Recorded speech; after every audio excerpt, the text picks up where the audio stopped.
Maybe saw him there or in other panels. So welcome to the stage. Thank you. And is Saul staying with us, or is no? Okay. Well, we'll move on anyway. But it's a fascinating area. One thing that struck me listening to the presentations. Do you think there will come a time when I need a smartphone to fly? In other words, if I haven't got a smartphone, will I not be able to fly?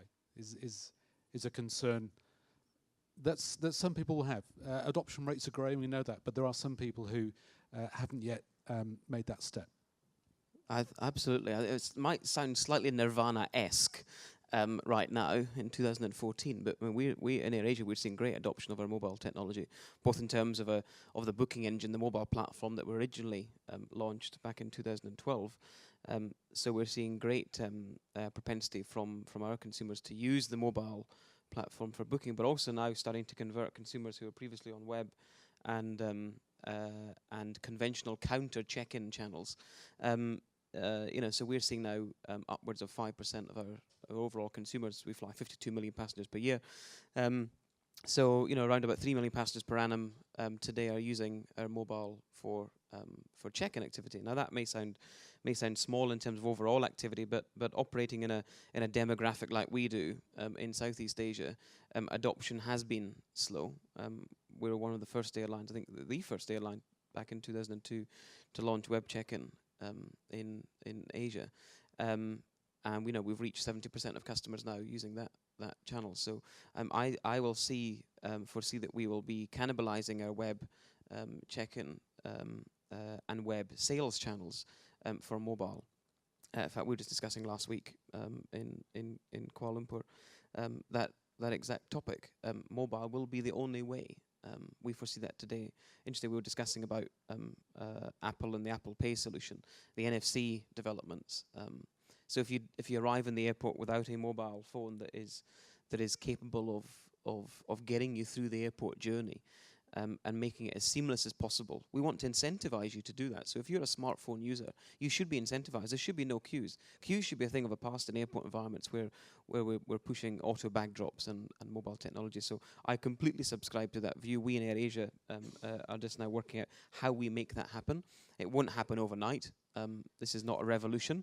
There'll be umpteen iterations of mobile technology before we get it right. But Jerry, I can agree with you wholeheartedly.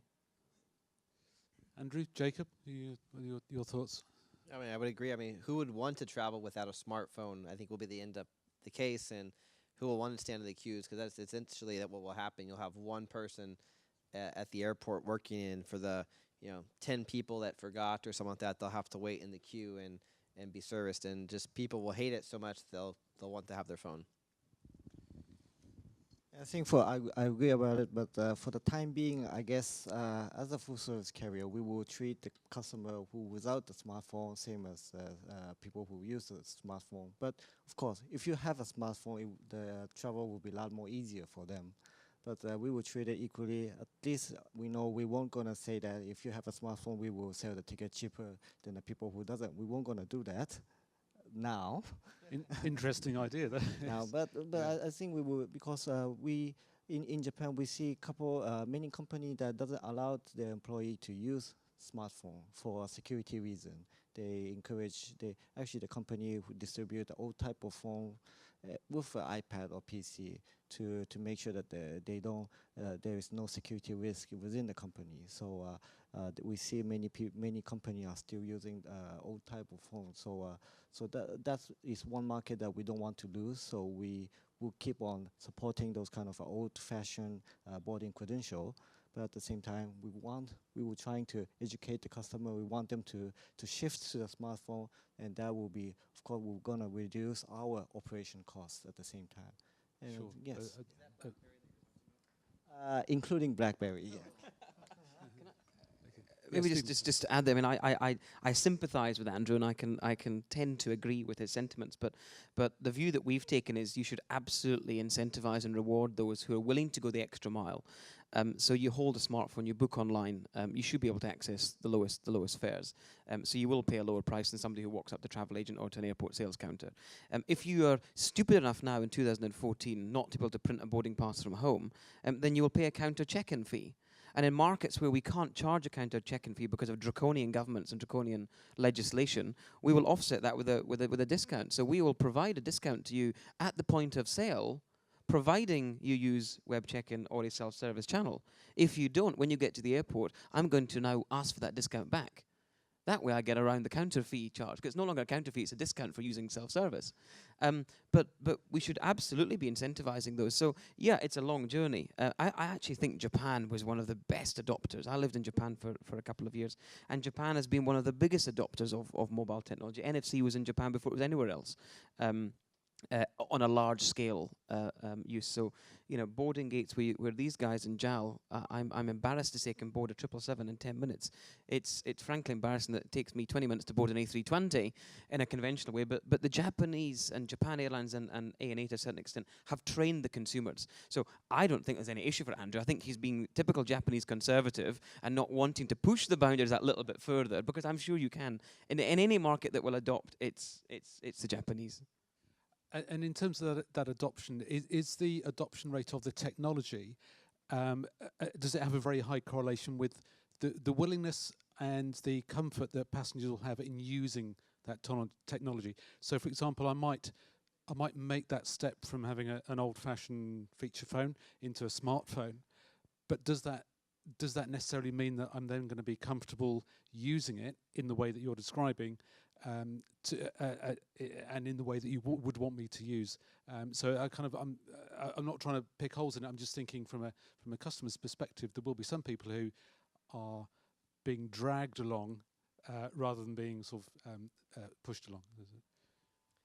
I think it's a given. If we look at the Apple Pay announcement, I know it's very U.S. focused right now, but they didn't announce it with no merchants participating, right? They had to announce that there was Whole Foods and the pharmacies and everything participating in it. And I think there were 200,000 or something like that, I think was the number of merchants there. So you have to have a product that customers want to use to come along, unless you can do things like price incentives. Though I would say for my business, the legacy network carrier of the U.S., I don't think you have the luxury to do those type of pricing incentivizations, because it's a very competitive market, especially domestic U.S. Okay, great. Let's just, if we may take a slightly different angle, and Jacob and Stephen, you both mentioned the internal aspects in terms of working across channels, some of the cannibalization issues that you might get by making sales through one channel and not the other. What are the internal challenges that you've faced or you foresee facing in that context? Well, for us, it's I don't think face challenges. I think we've always been a promoter of this stuff, and self-service for us has been absolutely critical, not only to making it easier for the consumer, but simply to reduce unit costs. So the primary number one objective for us is, as sexy as all of the customer stuff sounds, it's about reducing our own costs. So the lowest cost distribution channel for AirAsia will always be airasia.com. And that an extension of that would be the mobile platform. We're still encumbered by the use of travel agents in some markets to which we fly because of our type of customer. I don't think we'll ever solve for those in terms of pushing our some of the immigrant workers, let's say, for want of a better phrase, onto mobile. I don't think that's going to happen anytime soon. But you'll find, a lot of the traffic that flying around Indonesian, Filipino maids, for example, that travel a lot and work around the region as overseas foreign workers, they're all holding 1-2, phones. So for us, it's a no-brainer. It's about getting the lowest unit cost. But just to take the argument a little bit further, or to extend on this, Jerry, I think it also comes down to what we're doing for our staff.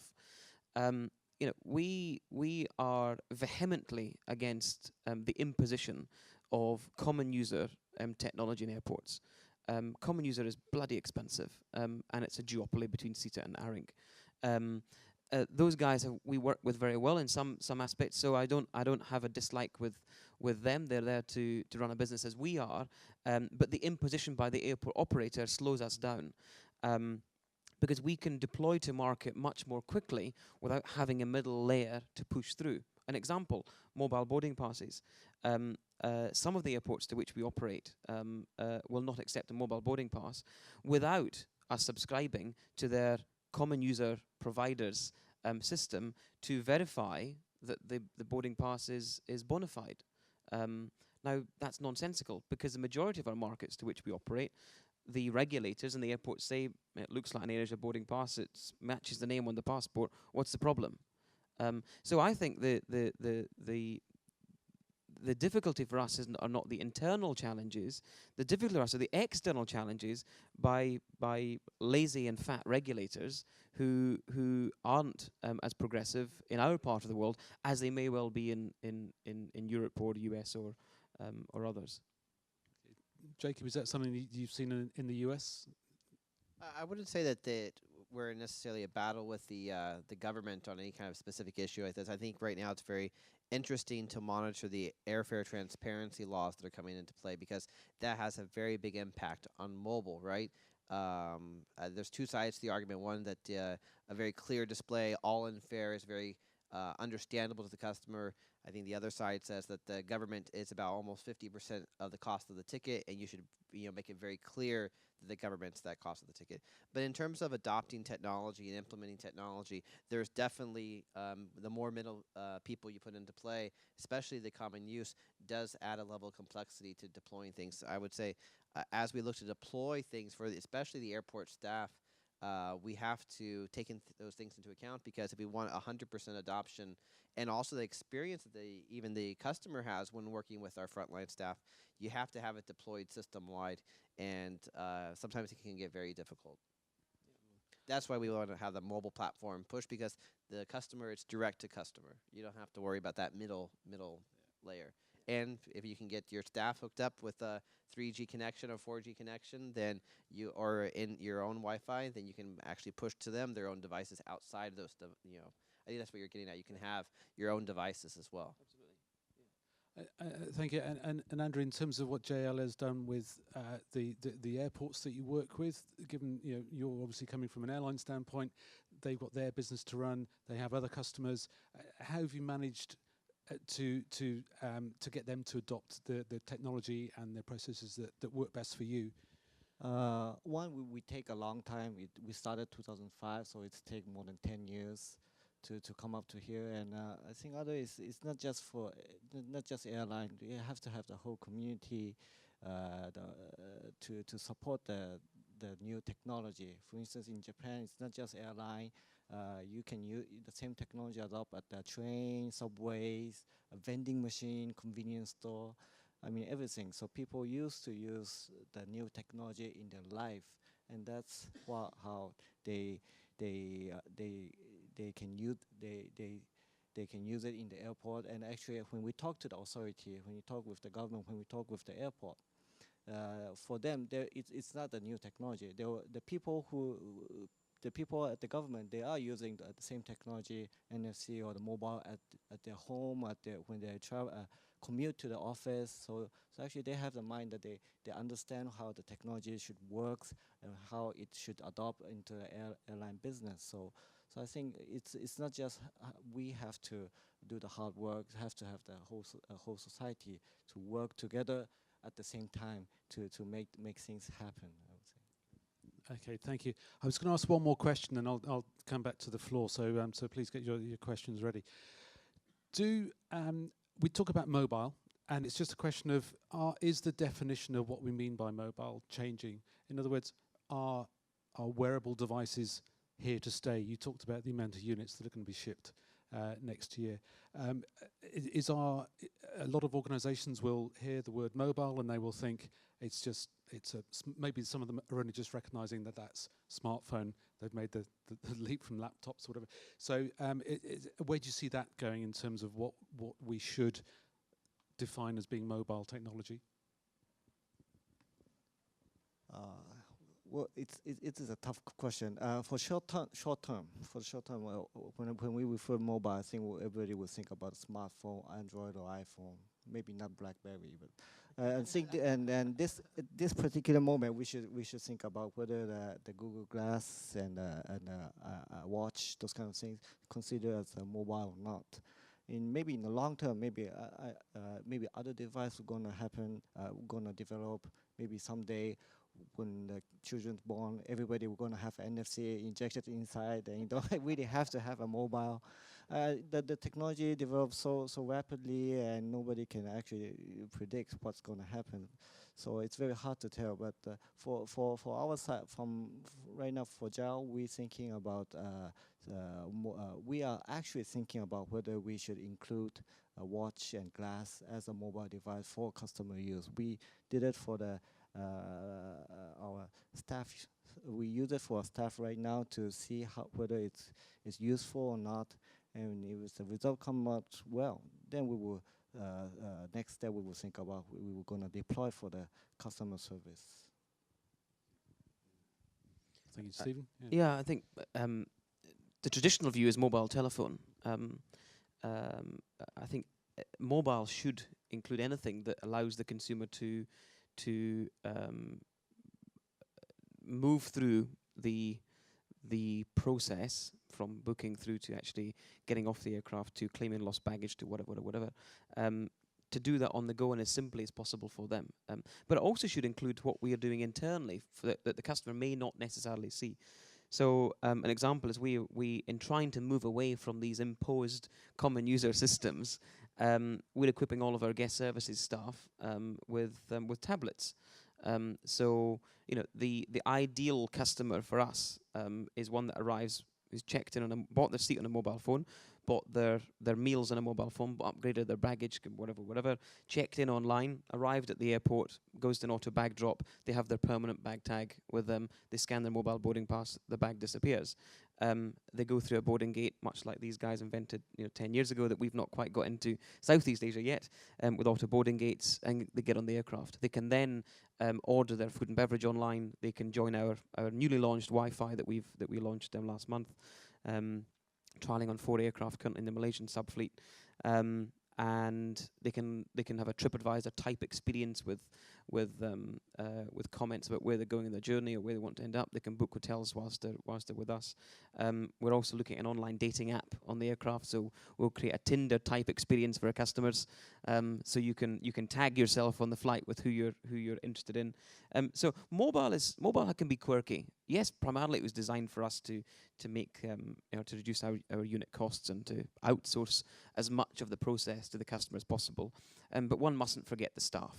So tablets in the airport environment, iPads for our crew on board the aircraft, in-flight POS devices, electronic flight bags for pilots. So mobile should be an holistic term that is used to include or categorize all the different streams or subsets of the mobile journey, whether it's external to the consumer or it's internal to our staff. Do you feel like your bag is getting heavy? How many the mobile devices do you have to carry with you now? You have tablets and phones and Google Glasses and cameras, and I mean it's interesting. I think for a while we'll see when will that one device that can do it all, right? I think people keep experimenting small devices, big devices, medium devices. Apple wanted at one point to do their tablet that was almost the size of their laptop, right? So I think it'll be interesting to watch. The key is to have your common underlying infrastructure. I think you spoke to having a common service layer that you can go to market fairly quickly on any one product, see if it gets adoption, drop it if it's not, or continue and grow it if it is. Excellent. Okay, thank you. Thank you very much. Ladies and gentlemen, do you have any questions for our panel on this subject? Yes.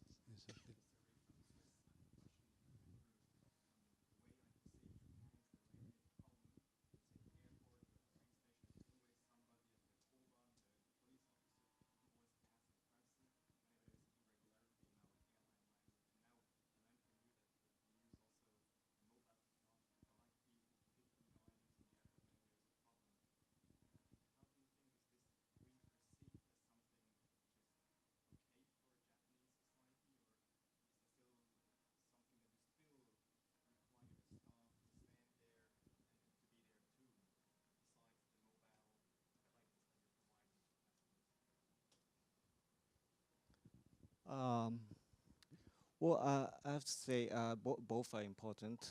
When we start with our NFC boarding, we didn't start directly with one agent at the time.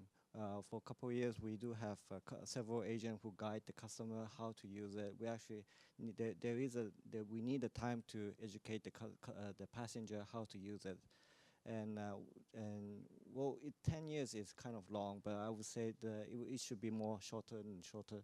And yes, customer used to, I think when they face a problem, they used to find an agent to solve the problem, not directly to the digital devices. And they will figure out that they should look for an agent who can directly see the type in some sort of a code inside and have some sort of a magic word, and they can suddenly bump up to a business class or the first class. And we have to show them that it's not going to happening. Even you ask the agent or you do it from the mobile or PC, the result will be same. And that's, I would say, we're going to take a time. And it's whether the way you want it to become you want to show it as a hardest way, that to have all the staff, airport staff, to get back to the office and just let them use the kiosk, or you want to pay an extra airport cost to have people standing around to show them how to use their mobile device, and generally you reduce the you reduce the cost from it. And I think for the Japanese, we choose the second way. We didn't suddenly say, hey, we're going to cut half of the airport staff, everybody we're going to do such a we didn't do that. We actually have the machine, but we have actually at the same time, we have the people in the airport to guide the people around, to show them how to use the new technology, and generally people who start adopting, and finally you can see at the video, only one staff at the gate will be good enough. Everybody will know how to use the boarding gate. And actually, even the people who doesn't know, who first time who came up to the boarding gate, they can see other people doing the same thing, and they can just simply copy it. And I think that's worked for us right now, and I guess it's worked for others too, right?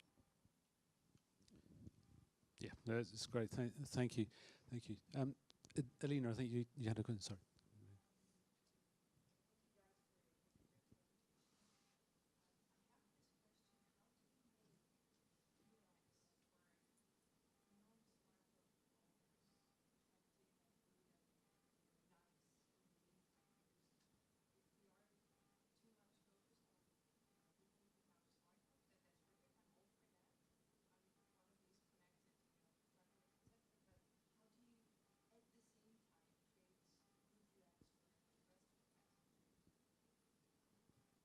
Stephen? I'm not sure I really understood. I think Non-smartphone UI. Yeah, this is our challenge. I mean, the adoption rate has been such for our mobile sales channel. We've seen it slowly grow over the last 2012, so two and a bit years since we introduced. We're now around about 5% of bookings being made there, with the predominant still on the direct online AirAsia.com website. So I think we can develop as quickly as the adoption rate. So we've been able now to deploy a great or decent mobile app with further innovations for the consumer, for those early adopters. For the late adopters, I think they'll actually benefit from a better experience, because by that point in time, I think we'll have nailed, for want of a better term, the experience for the early guinea pigs in the program. So I don't think there's anything wrong with being a late adopter. Actually, I think you can benefit a lot from being a late adopter.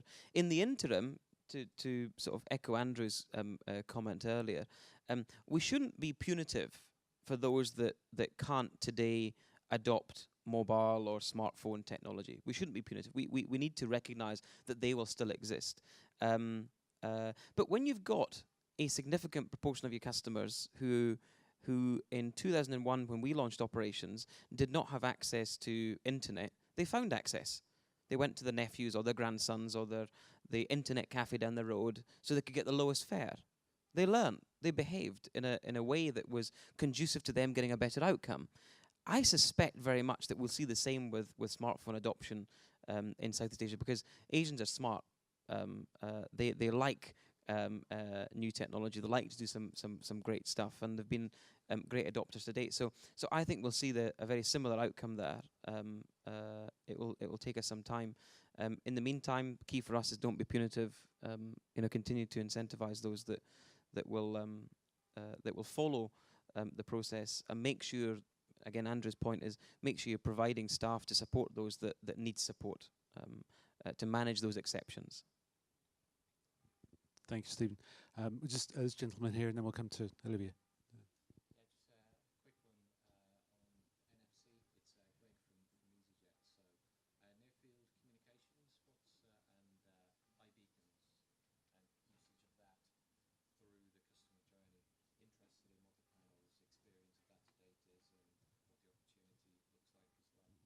Okay, just for the people at the back there was a question around NFC and iBeacons. What's the panel's experience? I'm smiling because at the same discussion that we had last week with Tony, our CEO, who's a huge technology fan, I referenced the EasyJet trial in Gatwick and Charles de Gaulle. So I'm ready to follow your lead in this regard. So I'll pass over to my friend or here who wants to add. Well, for NFC, definitely. Again, we see it's helping us a lot. And many questions for us, we actually ask why JAL implement NFC boarding, and people ask when they want to develop NFC boarding systems or boarding pass or check-in, what should they actually really care about that? And what I would say, yes, for the customer, we would say it's for the customer satisfaction, yes. But for truly, when we develop the system, we care about a couple of things. One, is it going to reduce our airport running costs? Yes or no? Second, is it going to reduce our boarding process time?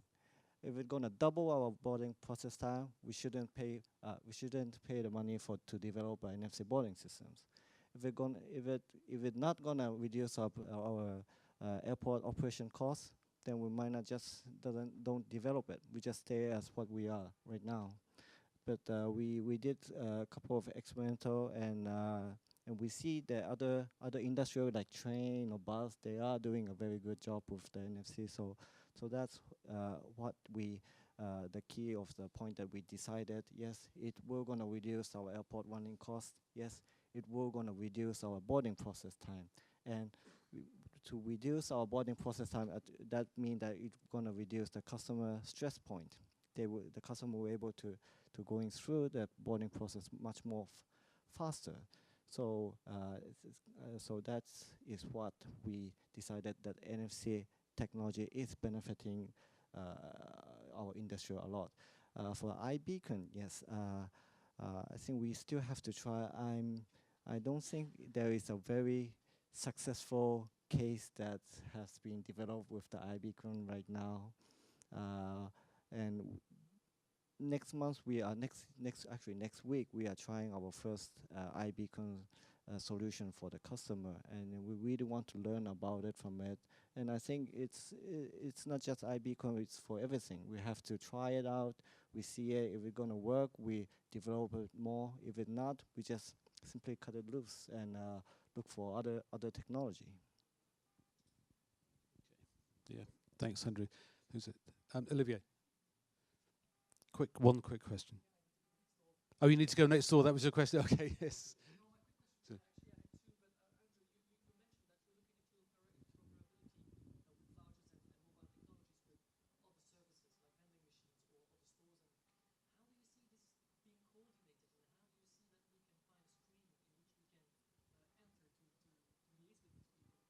That is a very tough question. And you know what? It's definitely we have to work hard for it. But more than that, I think in Japanese case, the mobile operator, they did a very huge work to driving the whole society, other industry, everybody to shift to the NFC solution, NFC payment. So well, of course, behind that, I'm sure the government is supporting the technology, the industry. But I think you have to have the mobile operator who actually sell the phone, who teach the customer that you can use your phone, you can use your NFC devices at the airport, at the convenience store, at train, and they are the one who actually who educate for us. We as an airline, we can teach the passenger how to buy the ticket, how to get through with the NFC, but we cannot tell them that, hey, you can use your phone at 7-Eleven, you can use your phone at Hilton Hotel to check in. We cannot teach that. And of course, the same as the other hotels or the vending machine company, they cannot say that, hey, you can use the same devices to board the plane. So I think someone who has to stand in the middle to drive everybody to the same direction. And the easiest way, I would say, it's done by the mobile carrier, which Japan has already experienced. Just a very quick one to add there. I mean, we haven't launched NFC and we're not doing anything of that ilk, but we have within AirAsia Group created an ecosystem through our loyalty program. So we combined the databases within our CRM, the existing airline database, and then the big loyalty program into one, and we ended up with 5 million members. And from that, through the airline channel, we also have hotels. We have in-flight sales. We have mobile money as a wallet that is your big loyalty points that you can spend on board the aircraft. So we're not looking externally, but actually taking an internal view. I know not many airlines have hotels and stuff, but we seem to have this very diversified organization run by an entrepreneur that's into everything. But we're capitalizing on that. So we're creating this ecosystem that means that your mobile loyalty pass, whether it's access through NFC or it's a conventional scan of the mobile phone, becomes available to use, and your credentials are the same whether it's the hotel or it's the Tune Insurance or it's the Tune Hotel. So something similar, but not there yet. But I think we'll be pushing that later this year.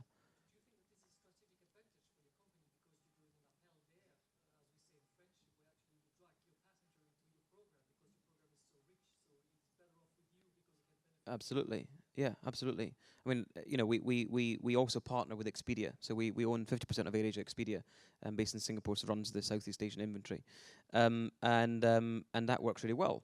But we're giving something up to Expedia. The partnership is great, but why not look at our own hotels where we're giving up nothing to anyone? So we maintain that sort of rather than somebody else cannibalize our market and cut our lunch, we'd rather be cutting our own lunch within our own ecosystem. So absolutely. Absolutely. And the joys of being publicly listed means that's a related part of all the crap that goes with it. But yep, absolutely right. I'm unfortunately going to have to, yes, Olivier, if anybody wants to know more about that subject that Olivier was talking about, he's going to be presenting in a few minutes, just along the corridor. Thank you very much. We're going to break there just to make sure you get time for some refreshments before the next session. Thank you very much to our speakers, to our panelists. I didn't expect to be talking about being injected with NFC systems at birth or onboard online dating, but hey, there you go. But thank you very much, everybody, and enjoy the rest of the session. Thank you.